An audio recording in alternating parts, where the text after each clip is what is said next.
भगवते वासुदेवाय नमः।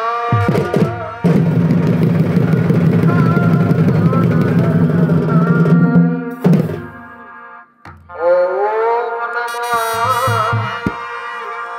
भगवते वासुदेवाय नमः।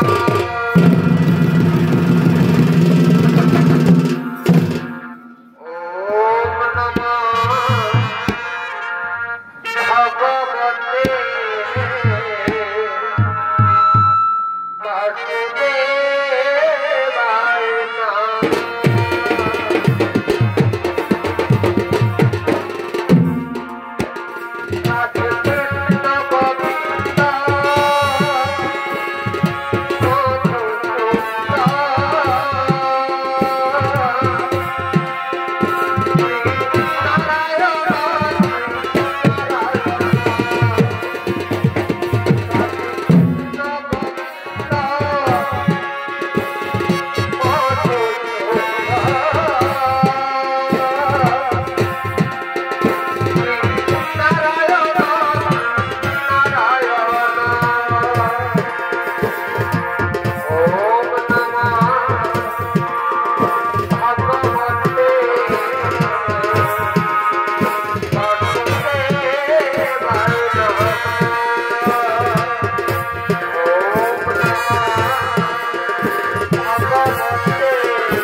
सर्वमंगले मंगले शिवे सर्वार्थे साधिके त्र्यंबके गौरी नारायणी नमोस्तुते। या देवी सर्वभूतेषु मातृरूपेण संस्थिता नमस्तस्यै नमस्तस्यै नमस्तस्यै नमो नमः। या देवी सर्वभूतेषु शक्तिरूपेण संस्थिता नमस्तस्यै नमस्तस्यै नमस्तस्यै नमो नमः।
साधिके त्र्यंबके गौरी नारायणी नमोस्तुते।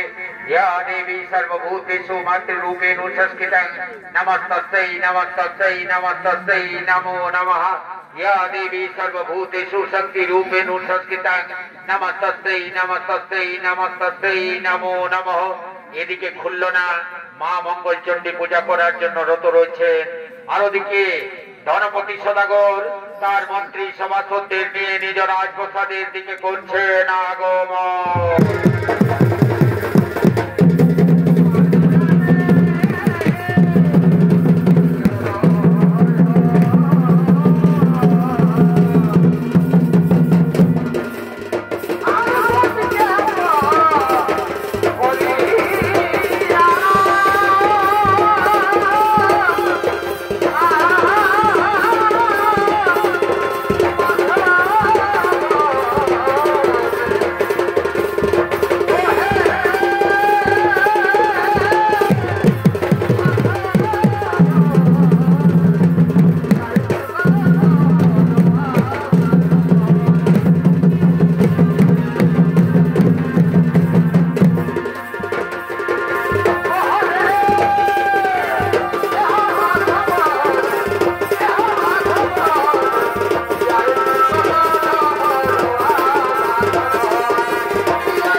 আসবে।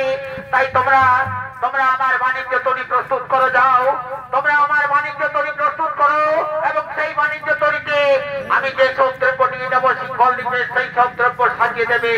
ঠিক আছে মহারাজ, ঠিক আছে মহারাজ, আপনার একটা শিরোধায় হয়ে গেল। আমরা চললাম আপনার বাণিজ্য তরি প্রস্তুত করার জন্য।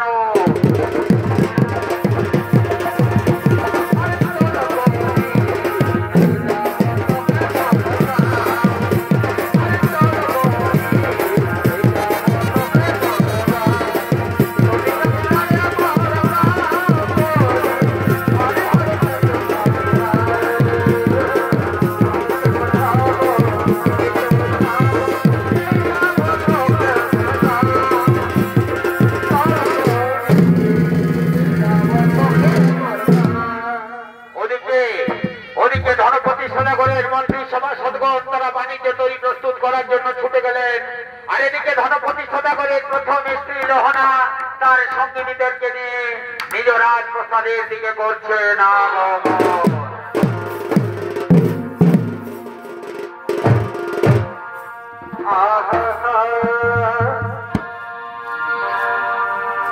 এহ ধল ধম সাবাদে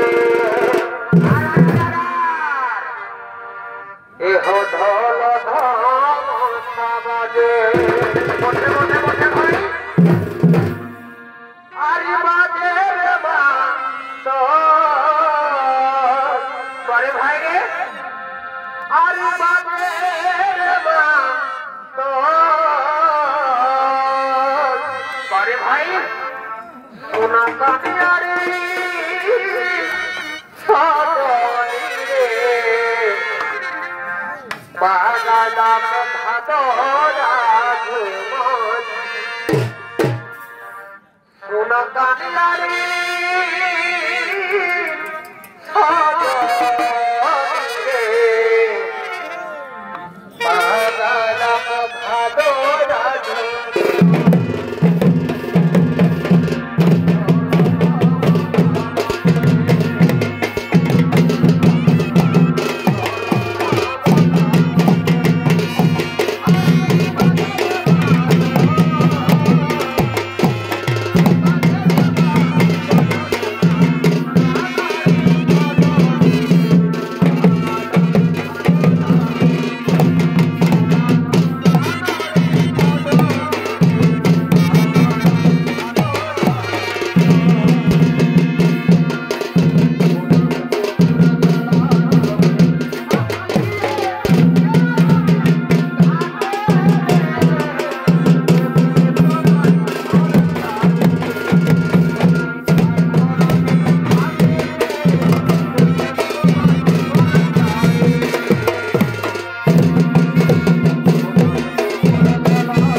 তোকে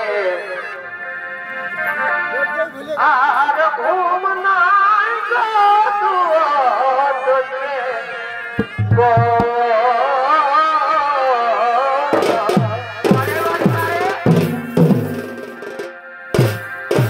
আর যে দিলে দেখেছি তোকে আর ঘুম নাই গো তোকে গো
আনন্দের কথা তুমি আমায় শোনালে রহনা, কি আনন্দের কথা তুমি আমায় শোনালে, যে কথা শোনার জন্য এতদিন পর্যন্ত আমার কর্ণকুহর অপেক্ষা করেছিল, সেই আনন্দ আনন্দের কথা তুমি আজকে আমায় শোনালে, কিন্তু এমন দিনে তুমি সেই কথা শোনালে যে কথা শুনে আমি কিছুতেই বাড়িতে থাকতে পারবো না।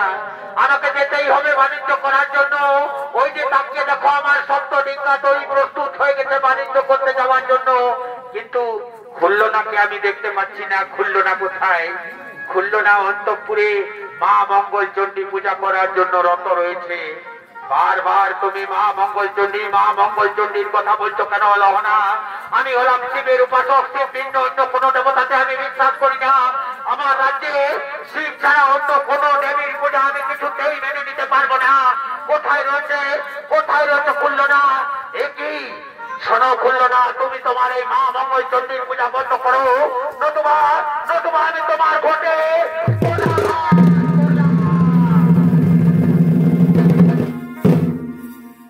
আপনি কি করলেন স্বামী? আপনি কি করলেন স্বামী? মা মঙ্গল চণ্ডীর ঘটে পদাঘাত করলেন। শোনো লহনা, আমি প্রথমেই বলেছি আমি হলাম শিবের উপাসক। শিব ভিন্ন অন্য কোন দেবতাতে আমি বিশ্বাস করি না। তাই আমি চললাম সিংহল দ্বীপে বাণিজ্য করার জন্য। তুমি খুলনাকে ঠিকভাবে দেখো। খুলনার গর্ভ থেকে যদি পুত্র সন্তান জন্মগ্রহণ করে তবে তার নাম রাখবে তুমি শ্রীমন্ত, এবং কন্যা সন্তান যদি জন্মগ্রহণ করে তবে তার নাম রাখবে তুমি শ্রীমতী। এই আমার আদেশ, এই আমার নির্দেশ। আমি এখন আসি লহনা, আমি এখন আসি।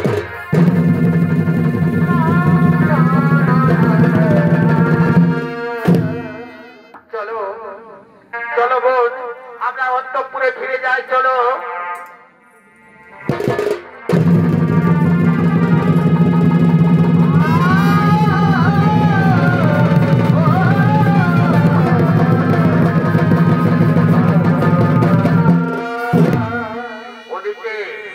ওদিকে মা মঙ্গল চণ্ডীর ঘটে লাথি মারার জন্য ধনপতি সদাগরের সপ্তডিঙ্গা তরী সমুদ্রে ডুবে গেছে। ধনপতি সদাগরকে সিংহল দ্বীপের রাজার শালিবান বন্দী করে অন্ধকার কারাগারে নিক্ষেপ করেছে।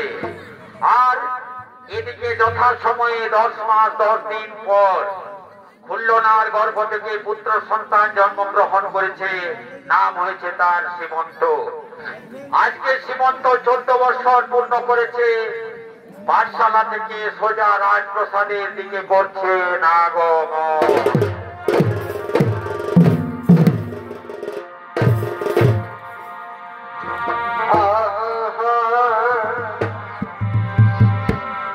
ধনী তোমার কি ভোলা যায়,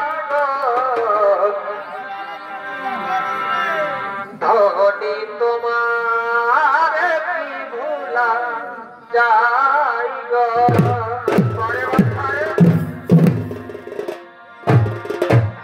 এই আকাশের তারা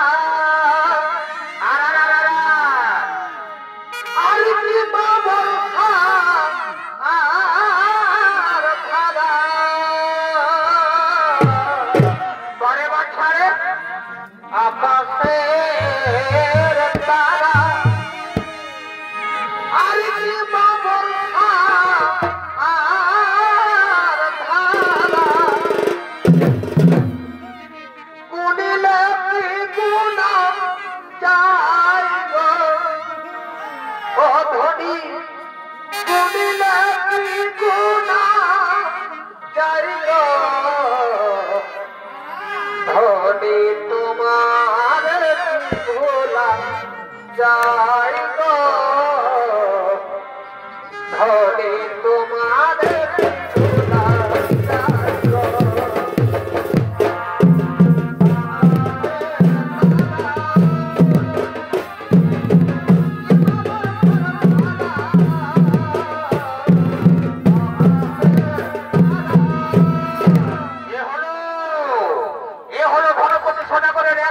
সন্তান সীমন্ত পাঠশালা থেকে ফিরে সোজা রাজপ্রসাদের দিকে করছে নাগমন। আর এই সীমন্তের ভূমিকায় আপনাদের আলোকটি ভাষিত মহান মঞ্চে যিনি ছৌ নৃত্য পরিবেশন করে দেখাবেন সে হল স্বর্গীয় দুর্যোধন মাদর ছৌ সম্প্রদায়ের পক্ষ থেকে জেলার সুনাম ধন্য ছৌ শিল্পী বিপ্লব সিং সরদার।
আমি আজকে কিছুতেই অন্তঃপুরে যাব না যতক্ষণ পর্যন্ত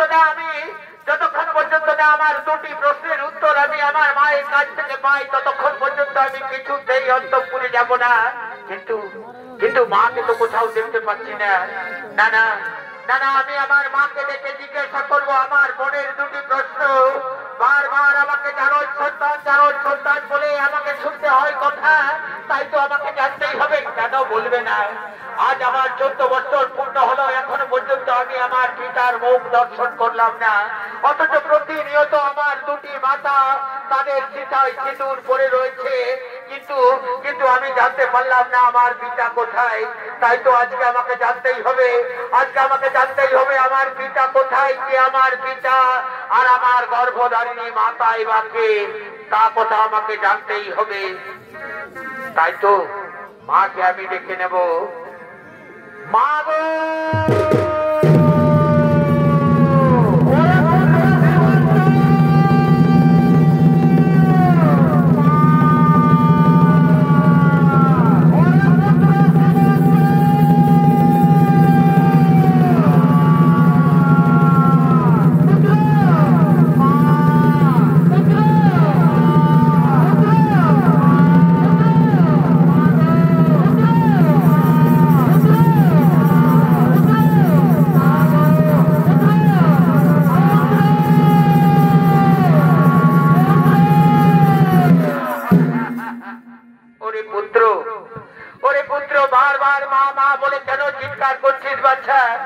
স্কুল থেকে সোজা তুই রাজপ্রাসাদে ছুটে এসেছিস। চল বাছা অন্তঃপুরে চল, আমি তোর জন্য নানা রূপ ব্যঞ্জন তৈরি করে রেখেছি। চল অন্তঃপুরে চল। না মা, না মা, আজ আমি কিছুই খাবো না, এমনকি জল পর্যন্ত গ্রহণ করবো না মা। আজকে তোমাকে আমার দুটি প্রশ্নের উত্তর দিতে হবে মা, আজকে তোমাকে আমার দুটি প্রশ্নের উত্তর দিতে হবে। অবশ্যই যাবো বাছা, কিন্তু অন্তঃপুরে চল। অন্তঃপুরে গিয়ে তুই খাবার খেতে খেতে তোর প্রশ্নের উত্তর আমি অবশ্যই দেব। না মা, না মা, প্রতিনিয়ত তুমি আমাকে এই কথা বলো, কিন্তু এখনো পর্যন্ত তুমি আমার প্রশ্নের উত্তর দাওনি। তাই আজকে যদি তুমি আমার প্রশ্নের উত্তর না দাও, তাহলে আমি কিছুতেই জল পর্যন্ত গ্রহণ করব না মা, আমি জল পর্যন্ত গ্রহণ করব না। বলো রে পুত্র, তোমার কি প্রশ্ন রয়েছে যে তুমি জল পর্যন্ত গ্রহণ করবে না? মাগো, প্রতিনিয়ত আমাকে স্কুলের সহপাঠীরা জারজ সন্তান বলে ঘৃণা করে মা। তাই তো আজ আমি জানতে চাই মা, আমার গর্ভধারিণী মাকে আমার পিতাই বা কোথায় রয়েছে মা? প্রতিনিয়ত তুমি মাথায় সিঁদুর পরে রয়েছ, অথচ আজ 14 বছর হলো আমার এখনো পর্যন্ত আমি আমার পিতার মুখ দর্শন করলাম না। কেন না আমাকে জারজ সন্তান বলে তারা ঘৃণা করবে?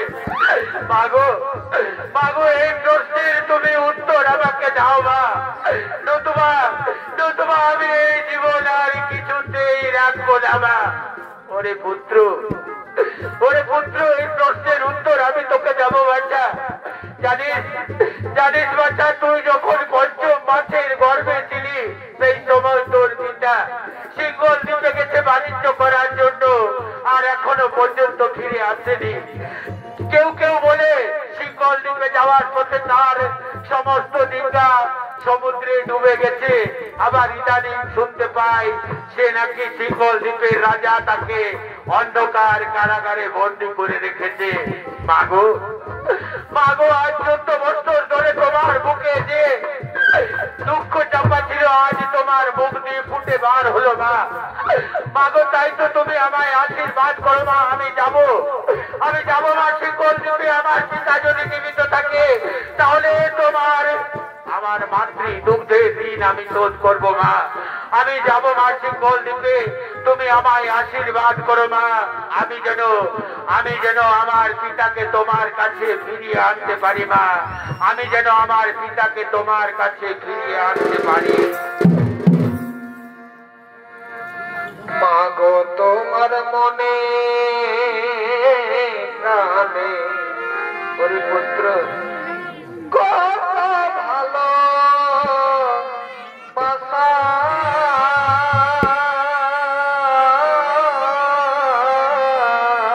ওরে পুত্র তোমারি করুণা দে মা পৃথিবীতে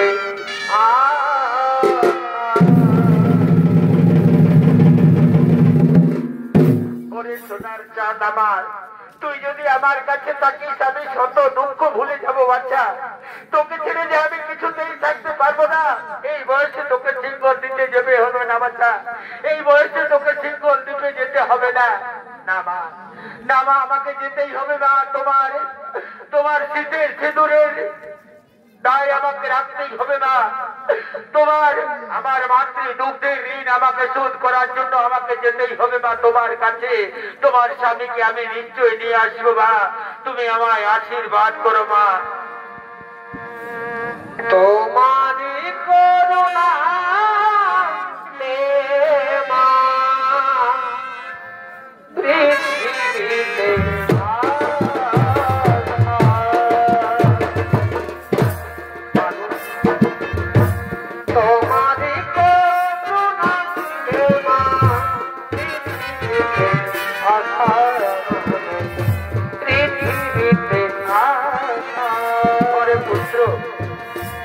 তুই পারবি বাচ্চা, যেতে শিক্ষক দিবে।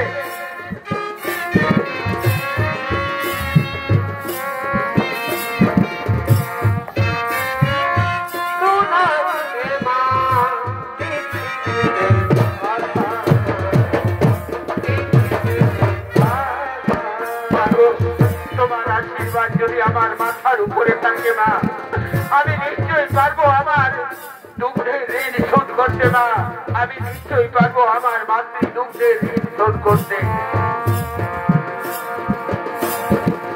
আইরে সোনা মুখতে আর না যেও না তোরে, আইরে সোনা মুখতে আর না যেও না তোরে।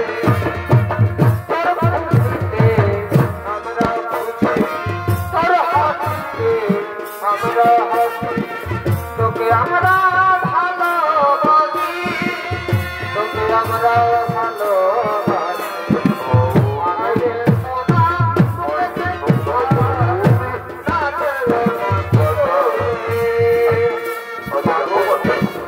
তোমার এই স্নেহদ্রোণ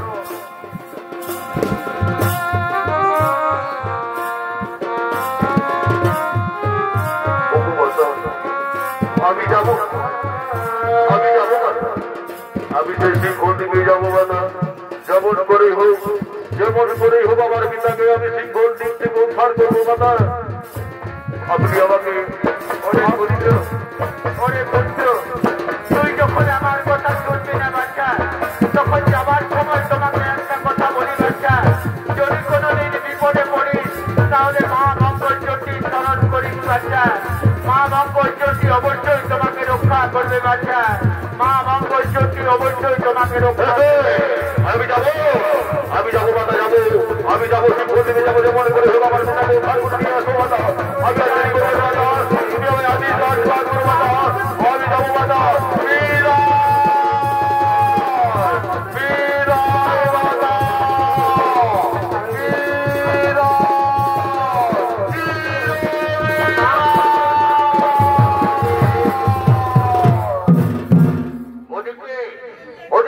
সুমন্ত তার পিতাকে উদ্ধার করার জন্য সিংহল দ্বীপের দিকে যাত্রা করলো। আর ওদিকে সিংহল দ্বীপের রাজা শালিবান তার মন্ত্রী সেনাপতি সৈন্য সামন্তদের নিয়ে নিজ রাজপ্রসাদের দিকে করছেন আগমন।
তাই তোমরা সতর্ক হয়ে আমার রাজ্যে প্রহরা দেবে। ঠিক আছে মহারাজ, ঠিক আছে মহারাজ, আপনার রাজ্যের কোথাও কোনো দুঃসংবাদ নেই মহারাজ। আমরা সতর্ক হয়ে আপনার রাজ্যে প্রহরা দিচ্ছি মহারাজ।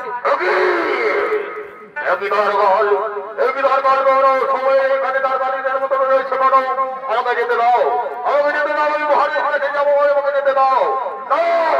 কিছুতেই তোমাকে যেতে দেবো না, কিছুতেই তোমাকে আমরা যেতে দেবো না। একটি সৈন্যগণ, আমার রাজপ্রসাদের বাইরে কিসের এত চিৎকার চেঁচামেচি শোনা যাচ্ছে? যাও তোমরা দেখে এসো, কিসের এত চিৎকার চেঁচামেচি শোনা যাচ্ছে।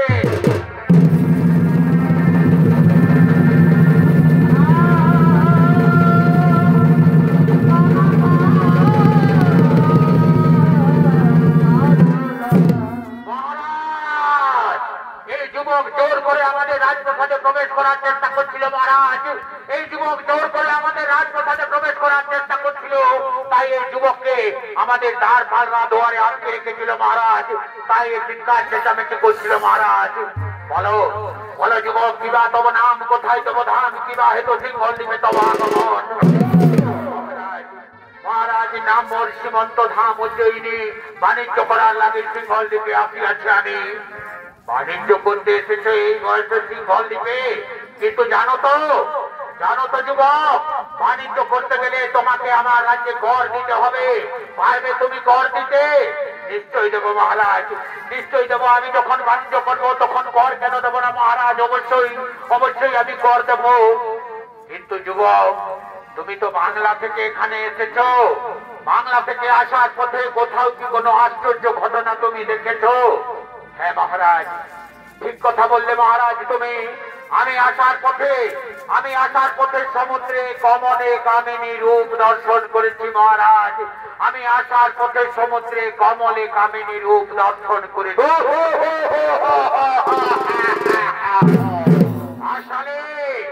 আসলে যুবক, সমুদ্রে আবার কমলে কামিনী হয় কি করে? সমুদ্রে কোনদিন কমল উঠতে পারে না, আর তার উপর তুমি কামিনী কেমন করে দর্শন করবে? তুমি মিথ্যা কথা বলছো যুবক। পারবে তুমি আমাকে সমুদ্রে কমলে কামিনী রূপ দর্শন করাতে? নিশ্চয়ই পারবো মহারাজ। আমি যখন দেখে এসেছি তখন আপনাকেও নিশ্চয়ই দর্শন করাবো। চলুন মহারাজ, আমার সঙ্গে চলুন সমুদ্রে, আমি আপনাকে অবশ্যই কমলে কামিনী রূপ দর্শন করাবো। যুবক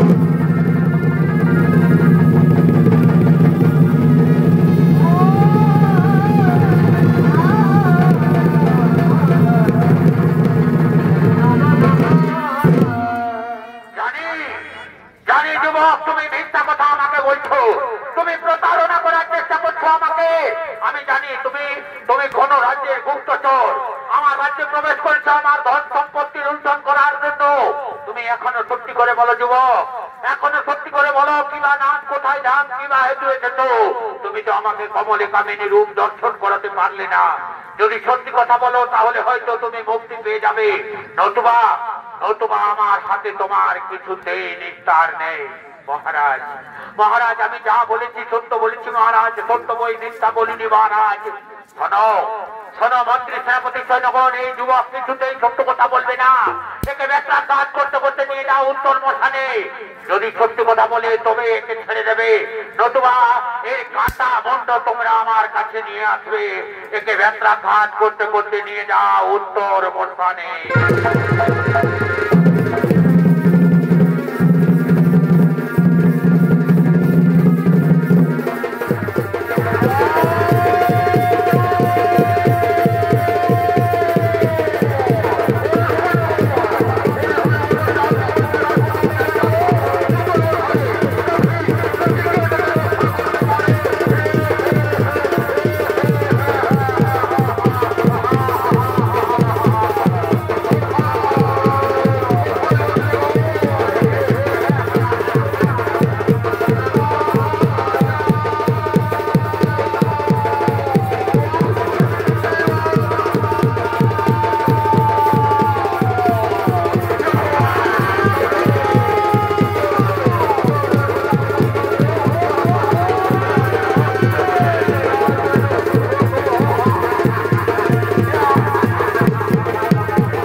ওরে জল্লাদ, আমাকে ছেড়ে দাও, আমি ফিরে যাবো আমার মাতার কাছে, আমাকে ছেড়ে দাও।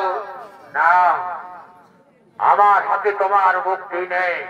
শোনো যুবক, এখনো সময় রয়েছে, এখনো সময় রয়েছে, সত্যি কথা বলো।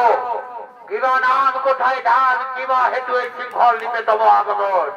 বললাম তো জল্লাদ, আমি বাংলা থেকে এসেছি, ব্যবসা করার জন্য এসেছি, আমার নাম শ্রীমন্ত। তোমাদের রাজা কিছুতেই বিশ্বাস করতে চাইছে না। ছেড়ে দাও, ছেড়ে দাও, আমি আমার মায়ের কাছে ফিরে যাবো, ছেড়ে দাও। কিছুতেই তোমাকে ছেড়ে দেব না যুবক, কিছুতেই তোমাকে ছেড়ে দেব না।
তোমার আজ কিছুতে রেহাই নেই যুবক।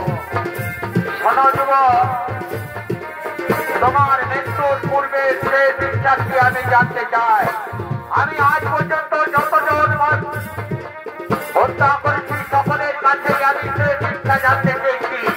তোমার শেষ ইচ্ছা কি বলো যুবক? জল্লাদ, আমার শেষ ইচ্ছা, আমি আমার মনে পড়েছে আমার মায়ের কথা। আসার সময় আমার মা আমায় বলেছিল, যদি কোনোদিন বিপদে পড়িস তাহলে মা মঙ্গলচণ্ডীকে স্মরণ করিস। তাই তো জল্লাদ, আমি প্রাণ ভরে আমার মা মঙ্গলচণ্ডীকে একবার ডাকতে চাই। আমি প্রাণ ভরে মা মঙ্গলচণ্ডীকে একবার ডাকতে চাই। মাগো মা মঙ্গলচণ্ডী, তুমি আমায় রক্ষা করো না। এই বিপদ থেকে তুমি আমায় রক্ষা করো, এই বিপদ থেকে তুমি আমায় রক্ষা করো, এই বিপদ থেকে তুমি আমায় রক্ষা করো। ওরে পুত্র, পুত্র, বারবার মা মা বলে কেন ডাকছিস বাচ্চা? আমি এসেছি, আয় বাচ্চা, আমার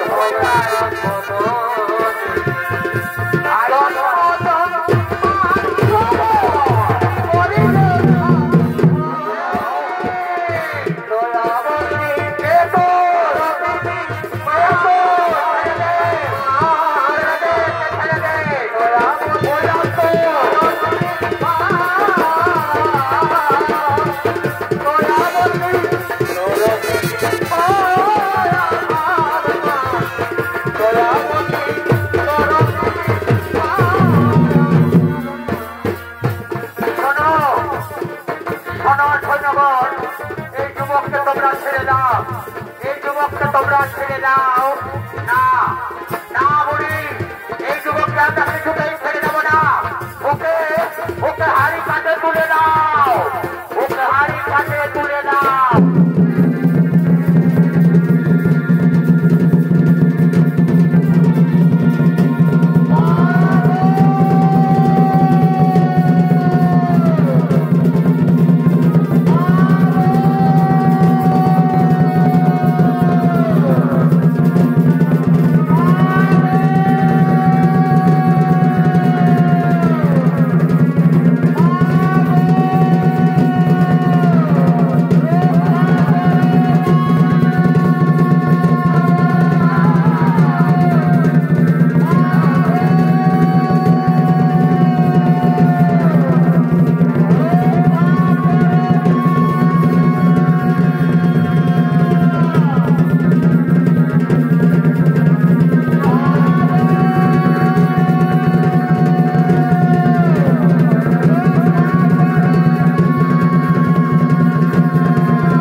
কি সৈন্যগণ, কি সৈন্যগণ, আমার হাতের থেকে খড়গ খসে পড়ে গেল সৈন্যগণ। আমার শরীরের সমস্ত শক্তি কেমন যেন ক্ষীণ হয়ে আসছে। এই বুড়ি কি যেন বিড় করে মন্ত্র উচ্চারণ করছে, আর আমার শরীরের সমস্ত শক্তি কেমন যেন ক্ষীণ হয়ে আসছে। আমি কিছুই বুঝতে পারছি না। যাও যাও, তোমরা মহারাজকে বলে দাও এই যুবককে আমি কিছুতেই হত্যা করতে পারবো না। এই যুবককে আমি কিছুতেই হত্যা করতে পারবো না।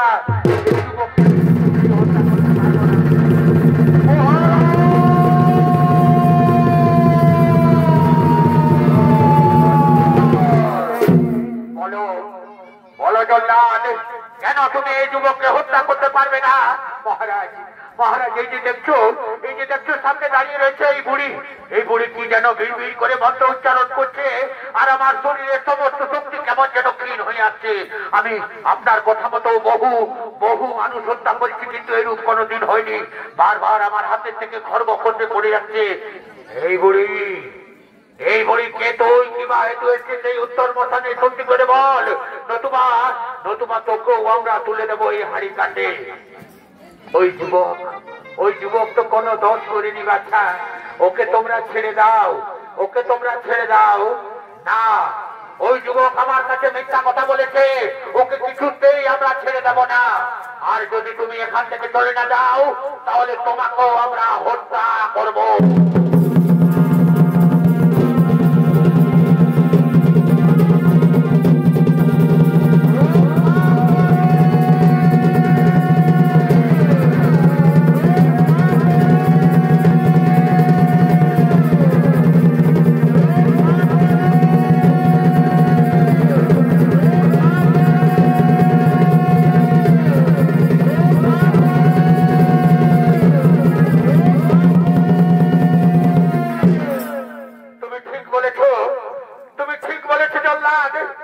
কেমন যেন অলৌকিক শক্তি আমাকেও বারবার আঘাত করছে, আমার শরীরের শক্তি দুর্বল হয়ে যাচ্ছে।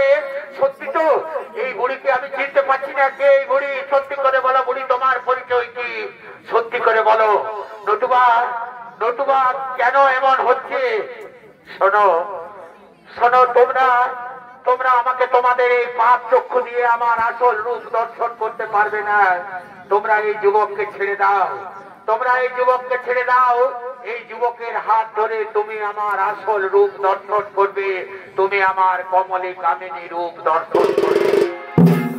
আর শোনো রাজা শালিবান, এই যুবকের পিতাকে তুমি অন্ধকার কারাগারে বন্দী করে রেখেছ। তোমার সমস্ত বন্দীদের তুমি মুক্তি করে দাও। যে পাপ তুমি করেছ সেই পাপ থেকে মুক্ত হওয়ার জন্য তোমাকে এই কাজ করতেই হবে। আজ আমি পিতা পুত্রের মিলন করিয়ে দেব। ঠিক আছে বুড়ি, তুমি তোমার আসল রূপ আমাকে দেখাবে। আমি সমস্ত কারাগারের বন্দীদের মুক্তি করে দেব এবং পিতা পুত্রের অবশ্যই মিলন করিয়ে দেব।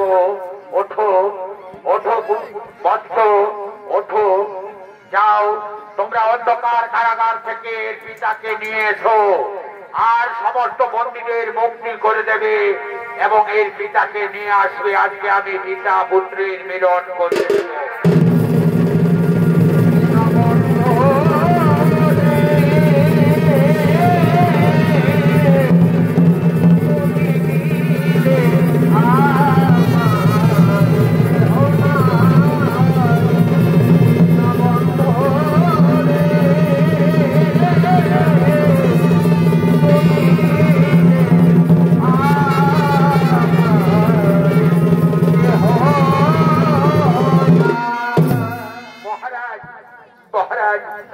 আমাকে উত্তর মশানে কেন দিয়ে এলেন মহারাজ? আমি তো বেশ অন্ধকার কারাগারে ছিলাম। তবে কি আর আমাকে বাঁচতেও দেবেন না মহারাজ? আমাকে আর বাঁচতেও দেবেন না? না বন্ধু, আজ আমি তোমাকে মুক্তি করে দিলাম। আজ তোমার কাছে এক শুভ সংবাদ রয়েছে। আজ তোমার পুত্র এসেছে তোমাকে নিয়ে যাওয়ার জন্য। তাই আজ আমি তোমাদের পিতা পুত্রের মিলন করিয়ে দেব এবং কমলে কামিনী রূপ আমি দর্শন করব। এই যে সামনে দাঁড়িয়ে রয়েছে এই বুড়ি আজ আমাকে কমলে কামিনী রূপ দর্শন করাবে। আজ তোমাদের পিতা পুত্রের মিলন করিয়ে দেব আমি। ঠিক বলেছ বন্ধু। আমিও দেখেছিলাম কমলে কামিনী রূপ, কিন্তু আমি তা বিশ্বাস করতে পারিনি। আমি মনে পড়েছে আমার আসার সময় আমি মা মঙ্গল চণ্ডীর ঘটে পদাঘাত করেছি, তাই তো আমার সপ্ত ডিঙ্গা তরি সমস্ত ভেঙে গেছে। তাই আজ আমি প্রাণ ভরে মা মঙ্গল চণ্ডীর পূজা করব। এসো এসো পুত্র, দাও দাও এর শৃঙ্খল তোমরা খুলে দাও। আজ আমরা সকলে মিলে মা মঙ্গল চণ্ডীর পূজা করব।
नमो नमः। या देवी सर्वभूतेषु शक्तिरूपेण संस्थिता